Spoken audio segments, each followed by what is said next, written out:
langue française ici à Maurice est tout à fait satisfaisant. On peut voir d'ailleurs à travers les concours qui sont organisés depuis des décennies ici, le degré de maîtrise qui est, je dirais, plus que correct et qui permet justement de faire une approche un peu non seulement bilingue mais plurilingue dont je parlais tout à l'heure. Évidemment, il y a toujours cette espèce de complexe que certains Mauriciens peuvent avoir par rapport à la maîtrise d'une langue qui serait standard, etc. Mais les outils sont là, la base, le substrat linguistique, que ce soit dans l'enseignement, je dirais à l'école, dans le système éducatif mauricien, ou ensuite plus loin dans les études, je le considère comme tout à fait satisfaisant. Néanmoins, par rapport à ce que je disais tout à l'heure, il faut faire un effort de renforcement de la qualité de l'enseignement. Il faut convenir qu'en effet, grâce notamment à l'Institut français et l'Alliance française, on doit pouvoir nourrir davantage culturellement, asseoir davantage cette langue soutenue dont je parlais tout à l'heure. Maurice, c'est la première alliance après Paris qui s'est créée en 1884. Et aujourd'hui, on doit faire face à de nouveaux défis, de nouveaux enjeux.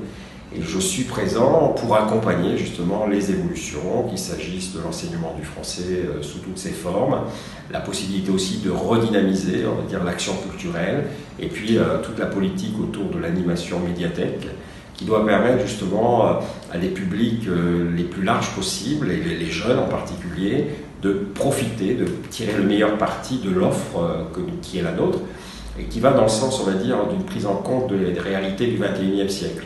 Donc bien entendu, le numérique en particulier va être une donnée très importante dans cette évolution que je viens de rappeler. Et puis comment on peut accompagner aussi les démarches pédagogiques pour qu'elles soient encore plus en phase avec ce qu'on pourrait appeler une pédagogie active, interactive, où on prenne en compte justement les savoirs. Et ici, Dieu sait si le français est présent et vivant. Et donc, quand je dis prendre en compte les savoirs, c'est les savoirs des apprenants déjà. Et tenir compte de ce qu'ils savent déjà, de ce qu'ils peuvent apporter comme matériaux pédagogiques. La langue française, elle est multiforme aujourd'hui. Elle se manifeste selon, je dirais, des formes très, à la fois parfois très mécaniques, très rapides. On parle des SMS, des messages courts qu'on envoie justement sur les appareils téléphoniques portables. Il y a effectivement, y compris en France d'ailleurs, une forme de français qui est devenue assez... j'allais dire presque codé, et qui n'a plus grand-chose à voir avec le français académique, c'est vrai. Mais il faut le considérer comme un atout, peut-être aussi, pour mieux ramener...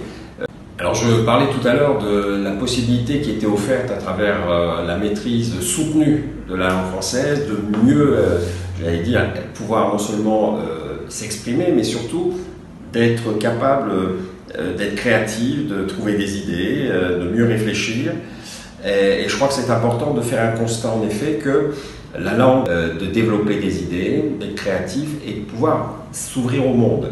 Parce qu'évidemment, si on s'enferme dans une forme de code assez, je dirais, resserré, finalement on se coupe un petit peu de cette possibilité de pouvoir avoir une langue internationale française.